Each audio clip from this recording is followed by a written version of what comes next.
گر تمام عمر گشتم واژه‌ای دیگر نبود. مهربان بسیار دیدم هیچ کس مادر نبود.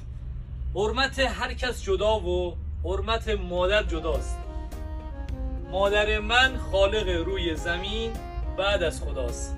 خاک پای همه مادرها، چه اونایی که پایینن چه اونایی که بالا. پیشا پیش روزتون مبارک. سلطان غم چشم و چراغم، مادر تنها گلزار باغم. گر تمام عمر گشتم واژه‌ای دیگر نبود.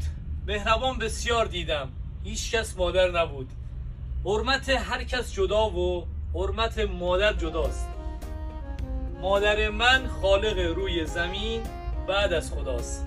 خاک پای همه مادرها، چه اونایی که پایینن چه اونایی که بالا. پیشا پیش روزتون مبارک.